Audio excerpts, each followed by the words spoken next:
buenos días a las personas que nos acompañan el día de hoy. Si es la primera vez que usted se conecta en este espacio de En Casa con Ajeco, mi nombre es Natalia Rodríguez y soy gestora de la Asociación Gerontológica Costarricense. Y como siempre les digo, este espacio está creado para que podamos conectar a pesar de la distancia mientras estamos cuidándonos en nuestras casas en esta coyuntura del COVID-19. El día de hoy y a lo largo de las semanas del mes de agosto vamos a estar hablando sobre diferentes procesos legales que es importante que todas las personas conozcan cómo proceder. El día de hoy vamos a hablar sobre pensiones alimentarias y nos acompaña doña Yolanda Mora. Ella es abogada litigante con práctica en Derecho de Familia, con más de 40 años de experiencia y es graduada de la Universidad de Costa Rica. Así que sin más, les dejo con doña Yolanda. Muy buenos días, agradecer a GECO la oportunidad de venir a compartir con ustedes uno de los temas más importantes y más actuales, porque nunca está de moda, siempre está actual, que es el tema de las pensiones alimentarias. Y yo, en este espacio, que es realmente corto, para un tema que se presta para mucha exposición y para muchas preguntas, he escogido 4 temas en mi criterio importantes para poder tener una información, digamos, básica. El primer tema es el tema relacionado con en qué consiste una pensión alimentaria. Luego tenemos el tema de quiénes son los obligados a dar pensión y quiénes son las personas que tienen derecho a recibir una pensión o a exigirla. Luego el tema del trámite judicial para la fijación de una pensión alimentaria. Y por último, el tema de por qué se modifica una pensión, ya sea para un aumento, para un rebajo o para una exoneración de pensión. Esos son, digamos, los temas que he considerado importantes, sin perjuicio de que a la hora que tengan oportunidad de preguntar puedan hacer preguntas sobre otros temas relacionados con lo que yo voy a exponer. El primer tema que vamos a tratar se refiere a qué debemos conocer como pensión alimentaria. La mayor parte de personas creen que pensión alimentaria se refiere solo al tema alimentos, o sea, que uno cobra una pensión alimentaria únicamente para poder comprar alimentos y poder satisfacer esa necesidad básica. Sin embargo, de acuerdo con la ley, de acuerdo con el artículo 164 del Código Familia, la pensión alimentaria comprende muchos extremos, que es importante conocerlos. Les voy a leer ese artículo porque me parece importante para poder comentarlo posteriormente. El artículo 164 del Código Familia, que es el que regula qué es la obligación alimentaria, porque luego tenemos la Ley de Pensiones Alimentarias, que más bien es una ley que contiene disposiciones de fondo, pero en su mayoría contiene disposiciones de orden procesal, digamos, de trámite de pensión, etcétera. Pero el contenido de la obligación alimentaria está regulado en el Código Familia en el artículo 164, que dice: artículo 164, alimentos, prestaciones que comprenden. Se entiende por alimento lo que provee sustento. En esto estamos hablando, digamos, de todo lo que se refiere a alimentación. Habitación, aquí tenemos y comprende lo que se refiere a lo que yo le llamo en términos más comunes el techo. Es la obligación de proveer de un techo a la persona que exige la pensión alimentaria. Luego tenemos el vestido. Bueno, en el vestido comprendemos ropa, la ropa y zapatos y cualquier cosa que se requiera para efectos de cubrir esa necesidad de vestido. Y tenemos asistencia médica, el tema salud, muy importante. Tenemos el tema de educación, tratándose de menores de edad. Ya los mayores de edad, solo los mayores de 18 hasta 25, tienen el derecho de cobrar pensión a sus obligados. Luego tenemos diversión. Esto también lo llamamos recreación. Es el derecho que tiene toda persona de cobrar una suma para efectos de poder tener algún momento de recreación, de esparcimiento. En esto podemos hablar de recreación. Cuando hacemos una demanda de pensión, yo acostumbro poner, digamos, recreación mensual y recreación anual, porque la recreación mensual es, digamos, las salidas que pueden haber para divertirse o para recrearse, digamos, durante la semana, pero también podemos comprender en recreación una suma de dinero para las vacaciones, digamos, anuales. Puede haber costumbre de salir a la playa, las personas de más recursos que están acostumbradas a viajar fuera del país, ahí podemos comprender el tema de la recreación. Luego tenemos el transporte. Bueno, aquí tenemos, en el transporte podemos tener el pago del mantenimiento de, si hay un vehículo, el pago del mantenimiento del vehículo, gasolina, el pago de cambios de aceite, el pago de los marchamos, y las personas pues que no tienen vehículo pueden cobrar transporte, digamos, todo lo que se refiere a autobuses y digamos no solo autobuses de transporte, digamos, rutinario, sino puede ser el pago de transporte para salir a hacer un paseo, qué sé yo, a Guanacaste, San Carlos, Limón, etcétera. Esos son gastos que también podrían incluirse en la pensión alimentaria. Luego dice ese artículo, y otros, conforme a las posibilidades económicas, el capital que le pertenezca o posea quien ha de darlos. Se tomará en cuenta las necesidades y el nivel económico acostumbrado por el beneficiario para su normal desarrollo físico y psíquico, así como sus bienes. Entonces, estábamos viendo todos los aspectos que comprende la pensión alimentaria. Entonces ya dijimos alimentos, salud, educación para los menores, transporte, vestido. Y tenemos otro tema muy importante en pensiones alimentarias, es cuando la ley dice que es conforme a las posibilidades o el capital de la persona que está obligada a darlo y las necesidades de quien lo recibe. Entonces, un aspecto muy importante es que no hay un monto ni un porcentaje que la ley establezca, porque eso es una pregunta muy común. ¿Cuánto porcentaje de mi ingreso yo tengo que pagar? ¿Cuánto porcentaje del ingreso del que tiene que pagar tengo derecho a recibir yo? La ley nuestra no contempla ninguna posibilidad de que se fije un porcentaje, el 20%, el 30%, el 40%. No hay en la ley nuestra ninguna norma que establezca un porcentaje de fijación de la pensión alimentaria. Entonces, ¿a qué tienen que recurrir los jueces para poder fijar una pensión?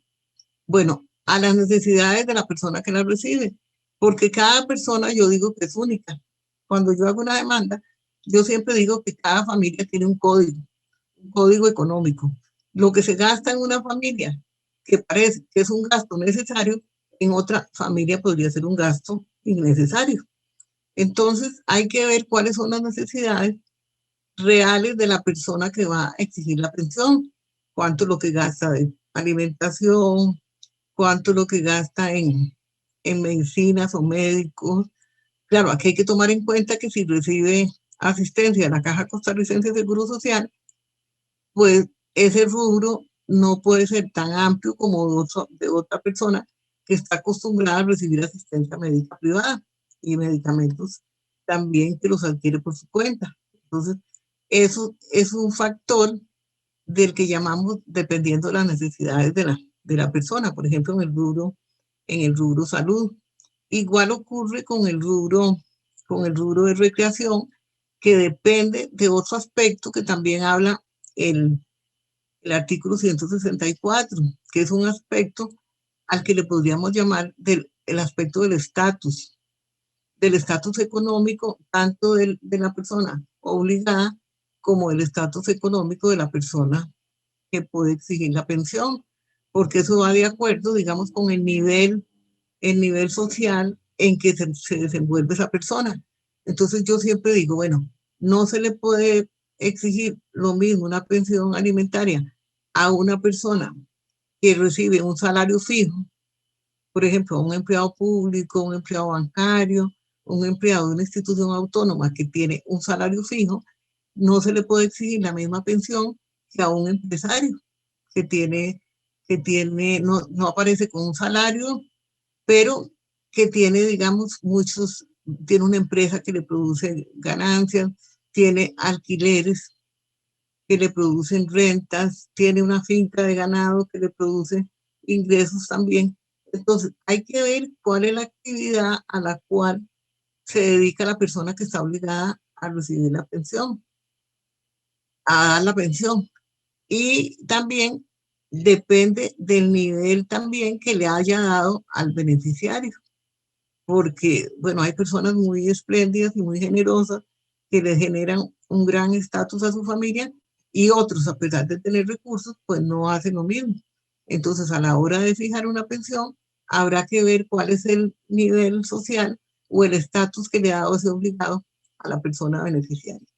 Entonces, eso es lo que se llama que el nivel de vida, que el juez debe valorar cuál es el nivel de vida de esas personas, tanto obligados como beneficiarios, para establecer el monto de pensión. Es mucho más sencillo, por supuesto, que se fije una pensión a una persona que tiene un salario fijo o que tiene un ingreso fijo. Lo más difícil siempre es fijar una pensión para personas que son comerciantes o profesionales con actividad propia o empresarios. Las personas que no tienen un ingreso fijo, es mucho más difícil poder determinar cuál es más o menos el ingreso para poder establecer cuál es el monto al que está obligado a otorgar al beneficiario. Entonces, cuando se va a presentar una demanda de pensión, es importante acreditar con la mayor parte de documentos o con testigos cuál es el nivel en que se desenvuelve el obligado para que el juez pueda tener un panorama más amplio de la situación económica de esa persona para fijar la pensión más justa. Les puedo decir que a través de mi experiencia profesional es muy difícil que la gente quede contenta con el monto de pensión. El que la paga siempre considera que es mucha pensión, que es muy alto. Y el que la recibe siempre siente que tiene derecho a recibir un monto mayor. Pero bueno, hay que equilibrar y también a veces hay que ceder en la posibilidad de establecer un monto y crear un nivel, digamos, de armonía, porque las demandas de pensión generan muchísimo conflicto familiar y muchísima tensión en la familia. Entonces hay que tratar de ver si en la etapa en que vamos a ver más adelante que puede darse una conciliación, se puede establecer un monto para que el proceso no se convierta en una batalla campal en la familia que rompe con todos los esquemas de armonía. Y eso realmente es muy triste, ver a las familias divididas, a los padres enojados con los hijos, a los excónyuges, intervienen a veces los suegros, intervienen los papás, intervienen los hermanos. O sea, se hace un conflicto familiar tan severo que en la medida de lo posible debe tratarse de resolver el tema de la pensión cuando hay un proceso judicial durante la etapa de la conciliación. En primer lugar, porque hay mayor seguridad de cuál es el monto que se va a dar y cuál es el monto que se va a recibir y no estar mucho tiempo con la angustia de cuánto me van a fijar. Entonces, en cuanto al tema de la obligación alimentaria, también se habla de que la pensión debe referirse para un monto que pueda permitir que haya un desarrollo físico y emocional y psíquico adecuado. Entonces, por eso, también el tema de la salud es un tema muy importante, que por eso lo contempla también, porque se tiende a que establecer que la pensión debe procurar que haya una vida sana, tanto física como emocional del beneficiario, pero también tenemos que tomar en cuenta al obligado también en relación con su salud física y emocional. Muchas veces en el área de salud también una fijación de pensión podría depender si el beneficiario es una persona sana o el beneficiario es una persona que requiere constante atención médica y constante medicación. porque eso significa que a mayor gasto en esta área, pues la pensión debe ser mayor para efectos de poder cubrir estos gastos. Entonces, ese en términos generales es lo que se refiere a la obligación alimentaria. Y les dejo para que si tienen alguna duda, pues con mucho gusto. El segundo tema que voy a tratar es el tema muy importante también que genera también muchas dudas. ¿Quién está obligado a dar pensión? ¿Y quiénes tienen derecho a recibir pensión? Esto también lo regula el Código de Familia. Eso no lo regula la Ley de Pensiones. El Código de Familia, en su artículo 169, establece quiénes son quienes deben alimentos. En primer lugar, los cónyuges entre sí. O sea, quienes están obligados recíprocamente a darse alimentos, los esposos, ¿verdad? Los cónyuges entre sí. Luego tenemos, en segundo lugar, los padres a sus hijos menores incapaces y los hijos a sus padres. Entonces aquí tenemos dos categorías. En primer lugar, la pensión obligada de los padres hacia sus hijos menores o incapaces. Eso es una categoría. Y luego viene la obligación recíproca de los hijos a sus padres. Entonces los hijos también están obligados a darle pensión a los padres. Luego tenemos la tercera categoría, los hermanos a los hermanos menores o a los que presenten una discapacidad que les impida valerse por sí mismos. Entonces aquí tenemos la categoría de la obligación con los hermanos, siempre que sean menores o incapaces. Ha habido discusión si los hermanos están obligados a darle pensión a los hermanos mayores, pero ya los tribunales han resuelto que no, que la obligación de los hermanos llega hasta la minoridad de los hermanos, pero en caso de que el hermano esté discapacitado, la obligación trasciende a la minoridad y es mientras se mantenga la discapacidad. Entonces los hermanos también pueden ser obligados a pagar una pensión. Luego tenemos los abuelos a los nietos menores. Aquí también esta categoría es muy importante y supongo que la mayor parte de los que me están escuchando quieren tener claro ese aspecto, porque es muy normal que hayan amenazas constantes contra los abuelos de que les van a cobrar pensión, sobre todo porque los abuelos que ya han llegado a una etapa en que ya están pensionados o a una etapa en que ya trabajaron toda la vida y lograron hacer un pequeño capital o lograron tener bienes, siempre tienen la amenaza de que van a ser demandados, generalmente por las nueras, ¿verdad? Generalmente por las nueras viene esa amenaza. Y eso, digamos, en mi experiencia profesional, es una de las situaciones que he tenido que enfrentar, esa amenaza constante contra los abuelos. Entonces he tenido mucha consulta de los abuelos que dicen que se están obligados a darle pensión a los nietos. Bueno, estarían obligados a darle pensión a los nietos menores o a los incapaces aún siendo mayores de edad. Pero cuando el nieto cumple ya los 18 años, de 18 en adelante, si no es discapacitado, los abuelos no están obligados a darle pensión. ¿Y en qué circunstancias los abuelos, de acuerdo con la ley, dice, cuando los parientes más inmediatos del alimentario antes señalado no puedan darle alimentos, o en el tanto que no pueden hacerlo? ¿Qué significa esto? Que los abuelos solo estarían obligados a dar pensión en el caso de que los padres de ese menor de edad no cuenten con recursos suficientes, porque puede ser que tengan recursos, pero no suficientes para mantener a sus hijos. Entonces los abuelos podrían cooperar. Entonces no sería la fijación de un monto total, sino de la parte que faltaría para que los menores puedan satisfacer, digamos, íntegramente sus necesidades. Pero también aquí entran los hermanos.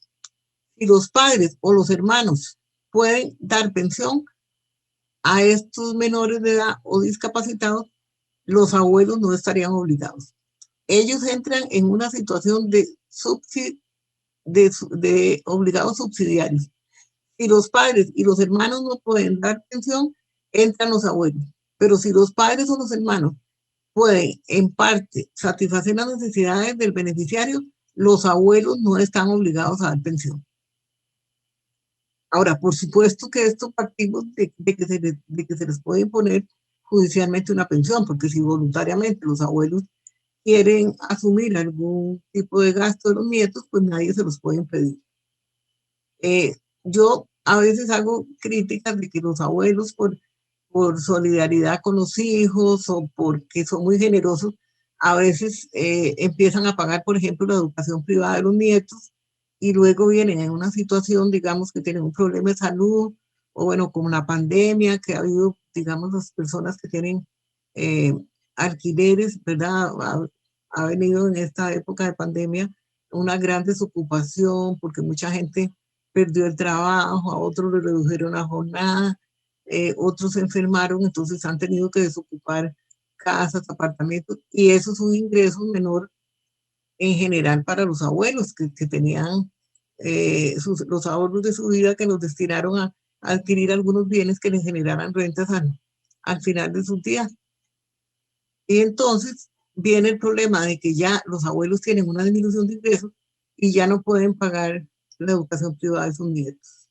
Entonces, eh, termina siendo un problema familiar porque los hijos siempre quieren exigir que los abuelos, una obligación que se impusieron, digamos, naturalmente, porque no lo impone la ley, quieren que los abuelos sigan con esa obligación y los abuelos no están obligados si no cuentan con los recursos. Y yo lo que he dicho siempre es que si no hay dinero para pagar educación privada, no queda otra alternativa que los hijos vayan a instituciones o colegios a veces menos caros, pero que no se puede obligar a los abuelos a mantener a los hijos en colegios privados en que el costo es muy alto. Me parece que es injusto que al final de sus días los abuelos, los recursos que tienen destinados para vivir con tranquilidad, sin presión económica, sin congojas económicas, tengan que destinar muchísimos recursos para que los nietos accedan a la educación privada, que sus papás no les pueden pagar. Luego tenemos aquí algo muy importante, es que dice, es que los nietos y los bisnietos están obligados, o sea, igual que los abuelos están obligados a darle pensión a sus nietos, también tenemos el caso contrario, porque en general la obligación alimentaria es recíproca. Entonces tenemos que los nietos y bisnietos están obligados a dar pensión a los abuelos y bisabuelos en las mismas condiciones indicadas en este inciso. ¿Qué significa? Que un abuelo puede, o un bisabuelo, puede exigirle pensión a un nieto o a un bisnieto, pero siempre y cuando sus hijos no tengan recursos. Porque si sus hijos tienen recursos, no puede obligar a los nietos, no se puede obligar a los nietos ni a los bisnietos. Igual que dijimos que no se puede exigir una pensión a los abuelos. Si los padres tienen recursos, opera en sentido contrario. Esto en relación con el tema de quienes están obligados a la pensión alimentaria. Otro tema muy importante, que ese tema lo regula, ese sí lo regula la ley de pensiones alimentarias, es el tema de cuál es el trámite para poder exigir una pensión. En Costa Rica solo se puede exigir una pensión en vía judicial. Solo un juez puede obligar a una persona a pagar una pensión alimentaria, porque hay otros países donde tienen otro sistema, pero en Costa Rica el trámite solo puede ser judicial. Entonces, para poder acceder a una pensión alimentaria, se debe hacer un trámite ante el juzgado de pensiones alimentarias. En algunas ciudades, en algunas, digamos, capitales de provincia, como San José, Alajuela, Heredia, Guanacaste, bueno, Liberia, Nicoya, etcétera, hay juzgados especializados de pensión alimentaria que resuelven solo pensión. Hay otras localidades donde el tema de pensión no solo lo resuelven los jueces que conocen pensión, sino que esos jueces conocen de otras materias como violencia doméstica o conocen de faltas y contravenciones y conocen de tránsito. En las poblaciones donde hay menos gente, entonces hay estos juzgados que se llaman mixtos, que conocen pensión y conocen de otras materias. Pero, por ejemplo, en San José tenemos el juzgado de pensiones alimentarias del primer circuito judicial de San José. Y en Guadalupe tenemos, en el segundo circuito judicial, tenemos también un juzgado de pensiones alimentarias. El juzgado de pensiones alimentarias de San José conoce de los distritos de San José, excepto San Sebastián, que tiene su propio juzgado de pensiones, Alajuelita tiene su juzgado de pensiones, Desamparados tiene su juzgado de pensiones, Acerrí, luego tenemos Atillo, Pavas, esos tienen sus propios juzgados de pensiones alimentarias, esos distritos. Y esos distritos que he señalado que no están en el juzgado de pensiones alimentarias, conocen entonces de materia alimentaria en cada distrito de estos. Y luego tenemos el segundo circuito que tiene una población muy grande y que comprende algunos cantones de San José, como son Montes de Oca, Moravia, Coronado, Guadalupe y Tibás. Todos los pobladores de esos 5 cantones están adscritos a que conozcan de pensiones el juzgado de pensiones del segundo circuito. Ese es un juzgado de pensiones muy, muy, muy grande. Tiene muchísimo personal, tiene muchísimos jueces por la gran población que le toca atender. Luego, para el trámite de pensión, ¿quiénes pueden presentar la demanda de pensión? Bueno, ya dijimos que de acuerdo con el artículo 169 del Código Familia, ya dijimos quiénes eran las personas que pueden presentar una pensión. Esta pensión se puede tramitar personalmente en el juzgado de pensiones o puede tramitarse a través de un abogado. También en este momento, bueno, hace unos años, la Corte tiene defensores de pensión alimentaria. Y siempre tenemos la idea de que la defensa pública es únicamente para cuestiones de tipo penal, para delitos, para defender a las personas que cometen un delito, no. También el Poder Judicial tiene un cuerpo dentro de la defensa pública, un cuerpo de defensores que son encargados de tramitar pensiones alimentarias para aquellas personas que no cuenten con recursos para contratar un abogado. Y son excelentes defensores, tienen muchísima experiencia, tienen muchísima disposición y una gran sensibilidad para atender a la población que no cuenta con recursos para poder pagar su propio abogado. ¿Qué se requiere para presentar una demanda de pensión? Bueno, primero hay que presentar un documento que cuando es la defensa pública ellos lo redactan, si no lo redacta el abogado particular, donde se debe indicar el nombre completo de la persona que pide la pensión con sus calidades. ¿Qué son las calidades? Bueno, qué estado civil tiene, qué oficio tiene, dónde es su vecindario. ¿Por qué es importante el vecindario en las demandas de pensión? Para establecer cuál es la autoridad judicial que le corresponde conocer del proceso de pensión. La ley de pensiones establece 2 posibilidades. A elección de la parte que presenta la demanda. O escoge su domicilio. Si, por ejemplo, vive en Guadalupe, va al juzgado del segundo circuito, de pensiones del segundo circuito. Pero también el actor o quien presenta la demanda tiene la opción de presentar la demanda en el domicilio de la persona demandada. Entonces, si, por ejemplo, la persona que va a presentar la demanda vive en Guadalupe, pero el obligado vive en Barrio Luján y le corresponde el juzgado de pensiones alimentarias de San José, esa persona puede decidir a cuál juzgado recurre, o al del segundo circuito, porque puede ser que le quede más cerca para poder trasladarse, o si tiene más confianza en los tribunales de San José, pues puede presentarlo en los juzgados de pensiones, en el juzgado de pensiones alimentarias de San José. Entonces, el actor es el que tiene la posibilidad de escoger, de acuerdo con su domicilio o con el domicilio de la persona demandada, a qué tribunal de pensiones va a recurrir para que le conozca su pensión. Luego, en esa demanda o en esa petición de pensión, se debe indicar cuáles son las necesidades que tiene la persona beneficiaria, porque el juez no es un adivino. El juez sabe que la gente come, que paga luz, agua, teléfono, que tiene gastos de mantenimiento, o tiene un pago de hipoteca, o tiene un pago de alquiler, que eso va dentro del rubro, digamos, habitación. Entonces el juez no conoce a las partes, entonces al juez hay que informarlo de cuáles son los gastos y de ser posible acreditarlo con la documentación pertinente. Muchas veces la gente quiere pedir una gran pensión y no lleva ninguna documentación de cuánto es realmente lo que necesita. Y también es importante acreditar cuáles son los ingresos de la persona demandada.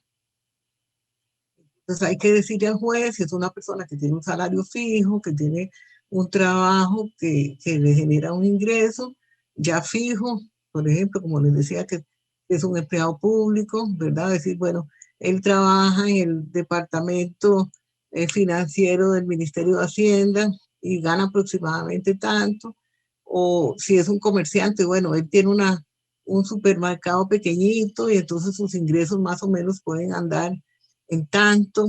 Yo incluso recomiendo a veces que si tienen un negocio propio, que tomen fotografías del negocio para acreditar la existencia del negocio, ¿verdad? Si es un pequeño supermercado, si es una pequeña tienda, si tienen un taller mecánico. Es muy importante las fotografías porque eso le puede dar la idea a un juez de qué tipo de negocio tiene la persona, porque igual puede ser una estación de gasolina ahí todas modernas, como son ahora, ¿verdad? Tan bonitas, donde tienen incluso venta de conveniencia, como les llaman ellos, de las cosas más necesarias que uno tiene cuando va como de camino. O podría ser que no, que lo que tiene es una pequeña pulpería, ¿verdad? Entonces es importante esas fotografías para que el juez tenga una idea de realmente cuál es la situación económica del obligado. Y también es importante acreditar, digamos, con documentos del registro público si esa persona tiene bienes inscritos a nombre personal o o si la persona también beneficiaria, si por casualidad tiene algún bien, puede decir, bueno, yo vivo en casa propia, pero esta casa no me genera más que el derecho de habitación y no me genera ninguna renta. Pero puede ser que el obligado sí tenga casas de alquiler que le generan alquileres. Entonces puede acreditar eso. Luego puede presentar pruebas de testigos que puedan decir cuál es su situación económica o cómo ha vivido siempre, que de pronto ante una separación siempre, eh, antes tenían, pero cuando se separaron ya no hay dinero, ya no me entra, el negocio me va mal, etcétera. Esas son situaciones que se van presentando a lo largo de los procesos de pensión. También, aparte de acreditar eso, es importante también en el trámite de pensión eh, indicarle al juez, indicarle al juez cuál es el lugar cómo se van a recibir las notificaciones. Ahora ya existe un sistema de correo electrónico, entonces se puede indicarle al juez que se van a recibir las notificaciones de un correo electrónico o se puede indicar al juez que se van a recibir en un fax,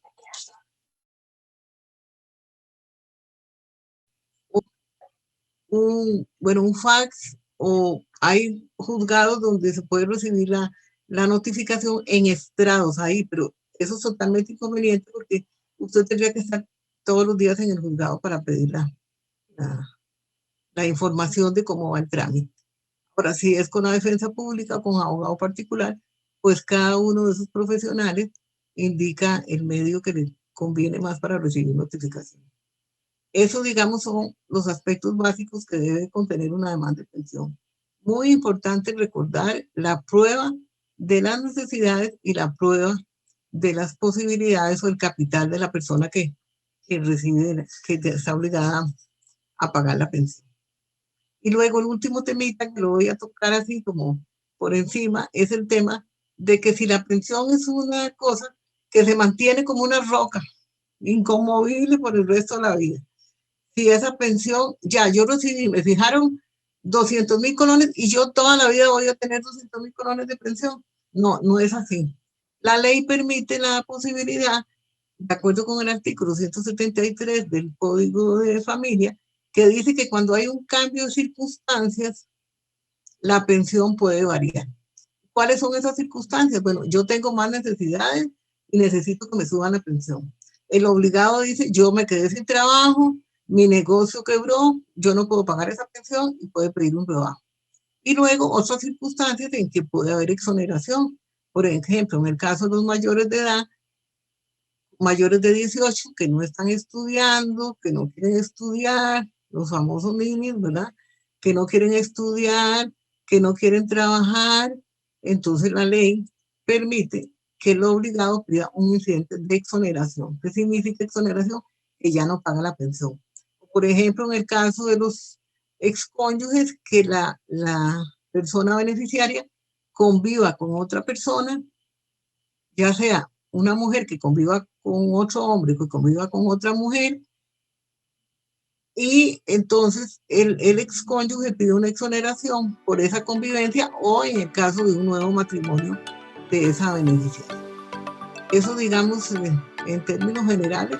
Por supuesto que hay muchos detalles que quedan siempre ahí, pero bueno, ya queda para las dudas de las personas que tienen interés en que ampliemos un poquitito cada tema. Muchas gracias.